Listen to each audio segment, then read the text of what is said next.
Many players struggle in a particular rank for hundreds and hundreds of reasons, and going through them all is as pointless as counting grains of sand. But in actuality, if you take a look at the grind in each rank objectively, you're bound to notice a few key mechanics that heavily needs focus and improvement. And sometimes the most important thing is to just play like you really don't have a care in the world. You gotta play like you don't give a fuck, and then you'll actually start playing better. Okay. Spike down B. Never mind. Okay, maybe that's not the best advice we can focus on, Tins, but rather let's try to go about one good habit that you can do to climb out of every rank in Valorant. So starting off with the legendary Iron Elo. Now for my Iron people out there, if there is one word you absolutely need to hear, it is this one: relax. If you're at this point in the game, you're not here to become a child prodigy or an instant god in the game. So the habit you need to focus on is to simply keep playing and simply experience the game. You might be in this elo because you're new to Valorant, FPS, or video games in general, in which case the only thing you really need to be is a sponge and just absorb everything you can learn about the game. Don't overthink it, and don't make the game overly complicated this early on. Just play as if you're learning a new skill or a new lesson in school. The iron stage of your Valorant experience is what really I'd like to call the familiarity phase. That's exactly why you just need to be familiar with just how the game works and keep playing it until you get used to the basics. You can start by queuing up at least 2 unrated games whenever you play Valorant. This is so you can enjoy the games and play matches with absolutely no pressure. Now, to make things more fun and productive, get some buddies to join you in those games. You're going to be hitting 2 birds with 1 stone since you get to experience the game more while practicing teamwork with people you already know. Now, after those unrated games, you can try a few ranked matches to get a feel of how the competitive side of Valorant works. And since you have some buddies to queue up with, you can guarantee more teamwork and comms than having to queue up solo. Couldn't even imagine what iron is, because I use like logic for certain stuff. Logic doesn't exist in those ranks, and somehow they just hit every shot. I don't know how it's possible, but I have seen some of the best players come out of the lower divisions. The more you repeat this cycle during your playing sessions, the more you become familiar with the game. And once you're familiar with the game, your foundation becomes a lot more stable, allowing you to learn more advanced skills and mechanics later down the road. Over at SkillCapped, we recently published a brand new Calm Aim course focused on helping players that are just like you develop their mechanics at lightning speed so you can start climbing really today. This course is packed full of all the things you need to know about achieving Calm Aim in Valorant. We even finished off with our very own Aim Labs playlist to help those players who are looking to get that extra edge in game. Now, we're so confident we can actually help you get to mechanics that are Immortal level actually, that we can even offer a rank improvement guarantee, meaning that if you don't climb, you don't pay. Now, if you're wondering what rank you could be in just a few short weeks with our courses, be sure to check out our free ranked calculator with the link in the description below. And other than that, let's talk about our other tips that you need to know when you start playing. Which brings us to that next stage, which is Bronze. After grasping how the game generally works, that's when you're going to start paying attention to your aim. Now, don't worry, I'm not talking about drastic changes that magically allow you to one-tap your enemies. I'm talking about a simple and actionable habit that can help you pinpoint where your crosshair should be. So, for those who are in the Bronze Elo, look for aim-assisting spots in every single map. Valorant has been kind enough to give certain details like lines and markings throughout different maps that actually represent head-level aiming. Here, Ye explains how he transitions to peeking different angles based on the elevation in different areas of the map. So watch my crosshair and look how I position it. So right now I'm maintaining head level throughout. I'm holding quarter, I'm still maintaining head level throughout this, maintaining head level. Now watch how I position my crosshair when I come around here. Something that's going to be a note is there is going to be an elevation change right here. So when I'm coming around this angle, it's okay, I want to transition on to the next angle. So obviously I clear this first, but look how my crosshair shifts. I shift it to a higher elevation, and now my crosshair is at head level for this angle. Okay. Then I'm gonna have to transition it again, because it could be like a guy around this angle right here. And then I'm transitioning it again for this angle right here, again for this angle. And I'm just going around. And I'm maintaining headshot level for whatever I want to peek. So that is by definition what good crosshair placement is, because in all fights, I'm aiming directly at their head. So I had the best chance of getting that instant precision kill. If you take a closer look, you're going to notice how certain lines or certain markings on the walls where Ye is aiming show a head level sight. If you trace these lines with your crosshair and you move sidewards without moving your mouse, you're going to notice enemy peekers from that specific angle will align accurately in your crosshair. Take a look at Ascent here, for example. You can see these common spots where enemies are peeking when defending. If you inspect the boxes and the walls more closely, you're going to find a reference point to use for pre-aiming angles. This allows you to prepare a head-level aim to where you are peeking. With enough practice in custom and actual games, you can develop this habit into muscle memory. Do take note, though, that this is applicable in every single map in Valorant. The more you practice these pre-aim angles, the more familiar you're going to become with the landscape of each and every map, and that's going to allow you to adjust your head level aim accordingly. And since you're already at head level, you won't need to adjust your crosshair as much whenever you peek your enemies. So after conquering bronze, you're going to start to realize that you are going to need more skills than learning the basics of aiming. And at silver, your familiarity with utilities is really going to matter a lot for you to create openings, counter enemies, and win more rounds. You have to start understanding agents and their capabilities holistically. This is going to allow you to answer those questions like, what does my util do? How long does it last? How can I use this to control space? When should I use it? A good habit you can incorporate in your games to get used to utility usage is making sure you use at least 2 utils per round. And no, that doesn't mean you just throw it without having a plan in mind. Just incorporate it with your action or the team's strategy. For instance, say you're using Sky and you have a Jet on your team who's planted a dry peek and angle. Try saying, let me flash for you before you peek, and do the action.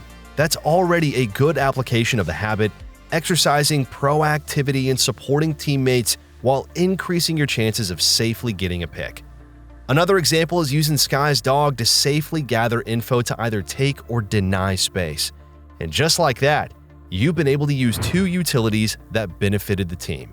Keep doing those as much as possible in each round while still having a purpose in mind of why you're using them.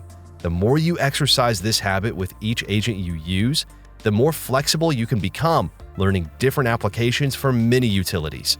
Remember that the purpose of your utilities, hence the word utility, is to be useful, and they're only going to serve a purpose if you actually use them to make rounds more winnable. If you die or end the round with all your utilities intact, then you're not going to make it through silver. Now, there are times when utility usage outclasses aim, and in fact, you can get kills and win rounds with utilities alone. Case in point, this absolutely brutal utility dump. I'm never playing it again. Fuck that.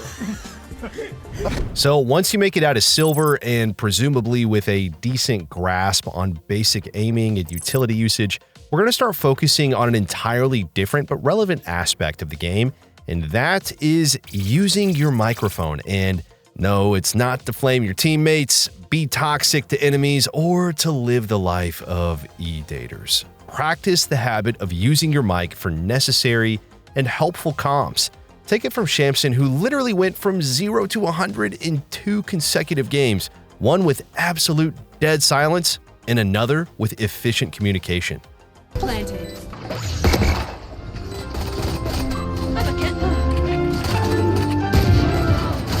Not a word was said by anyone else. Oh, what the fuck? I do the same thing.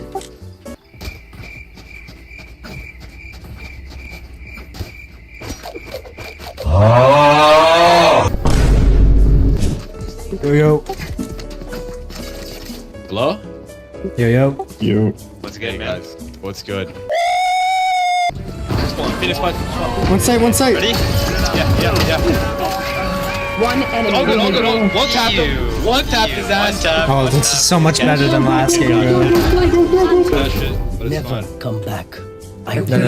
So if you think using your mic and communicating with your team is trivial, then you'd best be hard stuck in gold. You could have the best aim in your lobby or have great mastery of your agent's utilities, but if you're not on the same page with your team on a team game like Valorant, then you are pretty much already doomed from the start. You don't have to bombard the mic with obvious details and useless noises of frustration.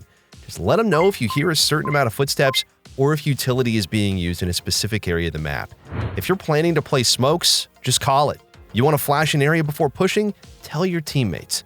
Great comms include things like letting the team know what info you gathered, calling out your actions before doing them, telling them a play or a strategy you want to try. It definitely beats having to play Valorant, which is a team game, by the way, in complete silence, guessing your team's intentions every single step of the way. Oh, and as a bonus, potentially morale-boosting comms, definitely hype your team up after a great play or after winning rounds. If things go bad or people make mistakes, just reflect on it and say nice try.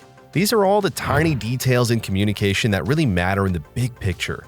Now, if you're in sync with your teammates, your strategizing capabilities can easily carry your ranked games for that much-awaited winning streak. So once you're able to rank up from gold, I give you your well-deserved congratulations. You've successfully made it out of where most Valorant players get hard stuck on. And coincidentally, since we've just discussed the habit of using your mic to be more in sync with your team, playing with your team is the habit you really need to work on in plat. Now, what exactly do I mean by playing with your team? We just talked about playing with your team. Say you're holding a choke point on defense. Instead of holding it solo on one side, try calling for a teammate and set up a crossfire. One of you can act as bait or have someone else destroy info-gathering utilities like drone, dart, and the like.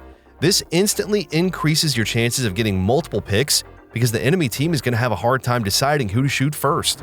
This works similarly with peeking off a teammate's contact or holding an angle high-low. Peeking off a teammate's contact increases the chances of successfully picking off enemies. Since they're focused on your teammate, the enemies are least likely to expect your swing from a completely different angle. Even if your teammate dies, you have the chance to trade him out and catch a few more off guard. Now, on the other hand, playing a high-low setup while holding an angle induces shock and panic. As soon as the enemy peeks you, there is a high chance their focus is going to get disrupted, messing up their aim and their crosshair placement. It's another case of deciding who to shoot first for your enemy team while you just mow them down as they peek you one by one. But playing with your team really isn't limited to doing these setups. The goal of developing the habit of playing with your team is to lessen your tendencies of doing all of the unnecessary solo plays. So if you want to take control of baths, do it with a buddy so you can trade and play off of each other. Expecting someone holding A main? Call for a double peek or flash and swing. There are dozens of ways you can play with your team, and I recommend you get used to it as much as you can to keep winning rounds. All right, you've reached Diamond. You are going to be at the last stage of what could typically be considered low to mid elo. Nevertheless, it's definitely not a place for anyone to be complacent in. As much as you've learned to steady your position while shooting in the early elo stages, Diamond is going to require you to become a little bit more of a difficult target. So what's the habit you need to focus on here? Well, it's strafing after each burst. Now, while in this elo, it's high time you unlearn excessive habits of crouching, spraying, and ego peeking. Instead, you need to be smarter when taking extended duels. Now, that means if you miss your first accurate bullet or at least 3 to 5 bullets from your gun, then reset by strafing if you're wide open or hide behind cover. Since you've already made it this far, you have to also assume that the enemies you're playing against have pretty dang good aim as well. Now, make it a habit to recompose yourself by moving around the playing field whenever you miss your first few bullets. The more complex your movements are going to be, the less accurate your enemies are going to be on top of being able to disrupt their expectations. Movement is going to be a huge factor in your grind out of Diamond, and And while I gave emphasis on how you should be moving when taking duels, general movement when traversing through maps is also something you might want to practice more at this elo. This means learning mechanics such as jump peeking and jump spotting. If you want to make the most out of agents like Raze, Jet, and Neon, you can also try to learn air strafing or bunny hopping to make yourself unpredictable while utilizing their mobility skills. It's not necessarily a requirement here, but if you're going to main these agents, the rewards are truly satisfying. If you're a consistently moving and unpredictable target, you're going to have more control over the battlefield. Just take a look at Asuna in this game here. Chamber tag bridge, once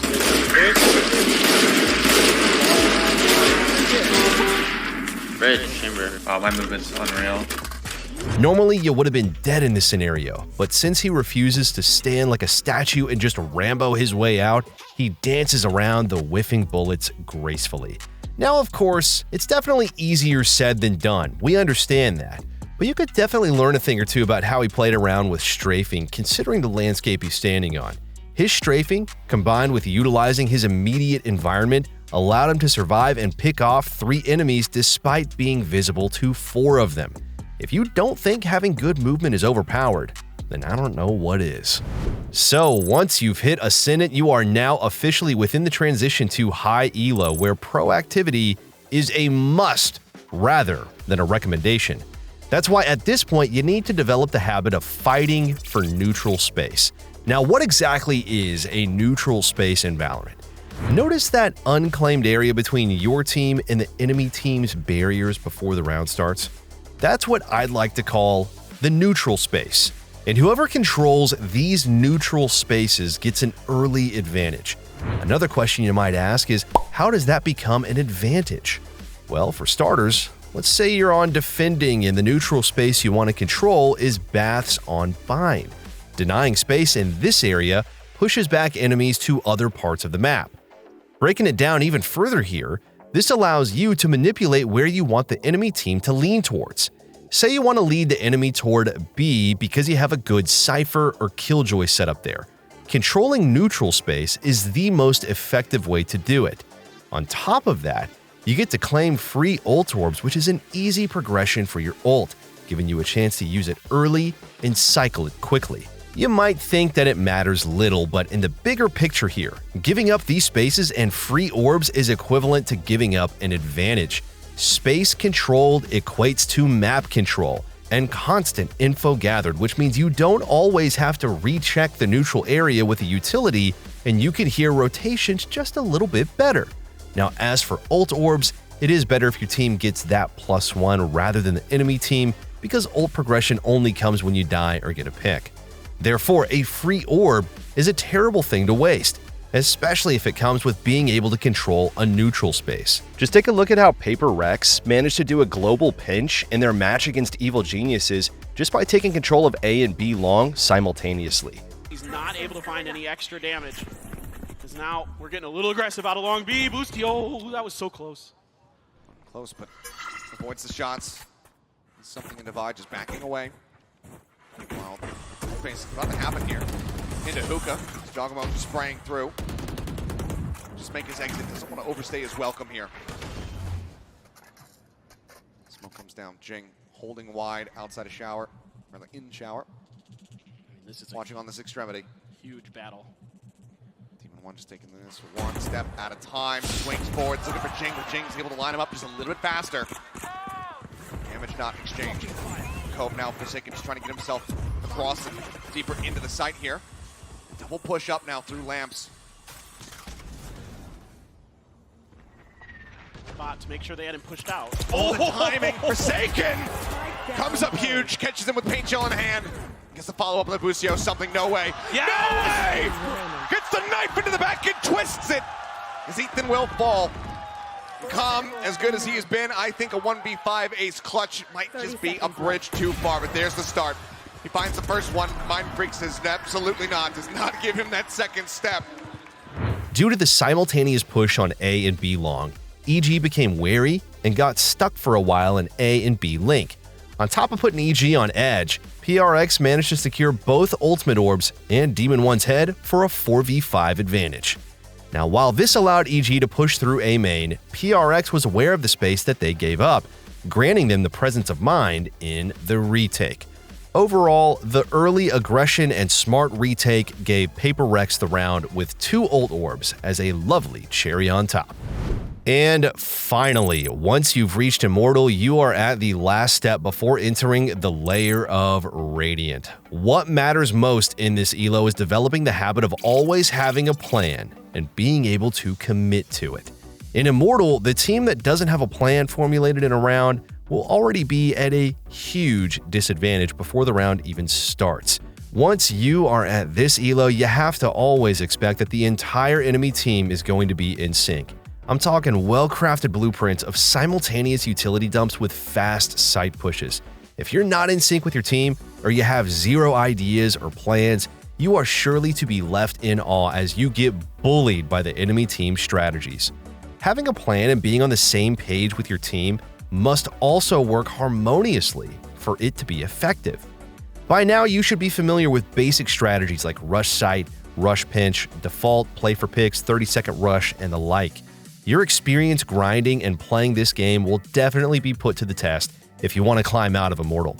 And if you think about it, being able to devise plans and counter strategies effectively with your team is a culmination of the habits that you've developed throughout the grind.